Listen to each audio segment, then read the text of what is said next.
ఆంధ్రప్రదేశ్ రాష్ట్ర రాజకీయ చరిత్రలో టోటల్గా ఇప్పుడు రాజకీయ చరిత్ర మొత్తాన్ని చూసుకుంటే ఒక భారీ కుట్ర, భగవంతుడిని అడ్డం పెట్టుకుని చేసినటువంటి కుట్ర. అది కూడా కలియుగ దైవంగా భావిస్తున్నటువంటి శ్రీ శ్రీ శ్రీ వెంకటేశ్వర స్వామిని అడ్డం పెట్టుకుని రాజకీయంగా లబ్ధి పొందాలని, రాజకీయంగా ప్రతిపక్షం మీద బురద జల్లాలని ప్రయత్నం చేసినటువంటి ఒక కుట్ర.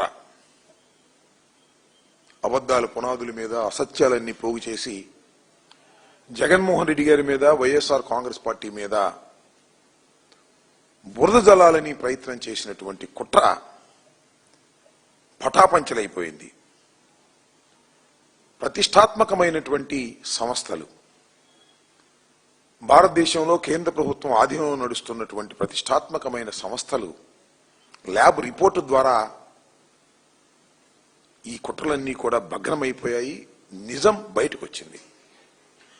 దీన్ని చూసి భరించలేక నారా చంద్రబాబు నాయుడు గారు, తెలుగుదేశం ప్రభుత్వం ఇంకా దుష్ప్రచారం చేయాలనేటువంటి ప్రయత్నం చేస్తున్నారు.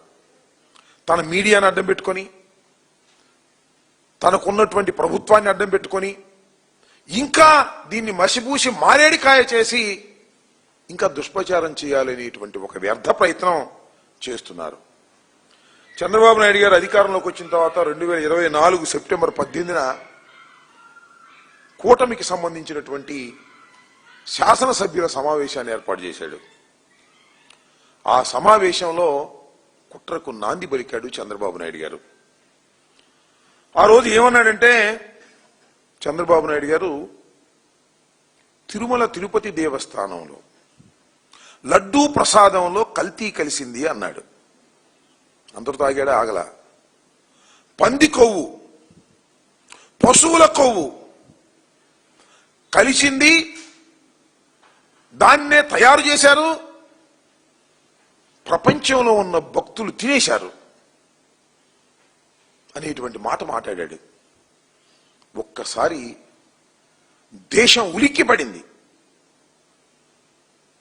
హిందూ మతస్థులందరూ కూడా ఉలిక్కిపడ్డారు. పంది మాంసం ఏంటి, పంది కొవ్వేంటి, పశువుల కొవ్వేంటి, శ్రీ శ్రీ శ్రీ శ్రీ వెంకటేశ్వర స్వామి ప్రసాదంలో ఇవి కలిశాయని ఒక ముఖ్యమంత్రి సాక్షాత్తు చెబుతున్నాడే, ఏమిటి ఇది అని ఉలిక్కిపడ్డారు. దురదృష్టం, ఇంత ఏ రకమైనటువంటి ఆధారాలు లేకోకుండా, సమాచారం లేకోకుండా, ముఖ్యమంత్రి స్థానంలో ఉన్నటువంటి ఒక సీనియర్ మోస్ట్ పొలిటీషియన్, అనుభవజ్ఞుడని చెప్పుకోబడుతున్నటువంటి పొలిటీషియన్ అధికారంలోకి వచ్చి జూన్ 4 అధికారంలోకి వస్తే సెప్టెంబర్లో ఆరోపణ చేశాడు.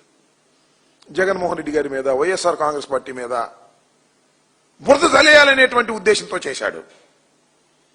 ఆ రోజునే అందరూ ఖండించారు, విఘ్నైన వారు అందరూ ఖండించారు. ఆధారాలు లేకుండా ఎలా చెప్తాడు ఒక ముఖ్యమంత్రి? ఒక ముఖ్యమంత్రిని ఏం చేయాలి? ఒక విషయాన్ని బహిర్గతం చేయాలి అంటే, ఒకరి మీద ఆరోపణలు చేయాలి అంటే, పొలిటికల్ గడ్జి తీర్చుకోవాలి అంటే వేరే వేరే విషయాలు చేయొచ్చు. కానీ శ్రీ శ్రీ శ్రీ శ్రీ వెంకటేశ్వర స్వామి ప్రతిష్టకు భంగం కలిగే విధంగా, హిందూ ధర్మానికి భంగం కలిగే విధంగా, ప్రపంచంలోనే హిందువులకు అత్యంత పవిత్రుడుగా భావిస్తున్నటువంటి శ్రీ శ్రీ శ్రీ వెంకటేశ్వర స్వామి ప్రసాదంలో పంది కొవ్వు కలిసింది, పశువుల కొవ్వు కలిసింది అని ఆరోపణ చేయటాన్ని నిజంగా సహించరానటువంటి ఆరోపణ, ఆధారాలు లేకుండా. ఆ రోజుకు ఆధారాలు లేవు, ఇవాళకి లేవు. దాని మీద ఆ రోజున అంతకు ముందే చైర్మన్ గా పనిచేసినటువంటి సుబ్బారెడ్డి గారు ఇది చూసి ఆశ్చర్యపోయి న్యాయస్థానానికి వెళ్లారు. అది కూడా అత్యున్నతమైన న్యాయస్థానం సుప్రీంకోర్టుకు వెళ్లారు. సుప్రీంకోర్టు చివాట్లు పెట్టింది. మీరు వేసిన సిట్టు కాదు, సిబిఐ ఆధ్వర్యంలో సిట్టు వేయమని కోర్టు ఆదేశించింది. ఈ శాంపిల్స్ మళ్ళా పంపించండి, సెకండ్ ఒపీనియన్ తీసుకోండి అని మళ్ళా పంపించారు. విచారణ జరిగింది. సిబిఐ ఛార్జ్షీట్ పడేసింది.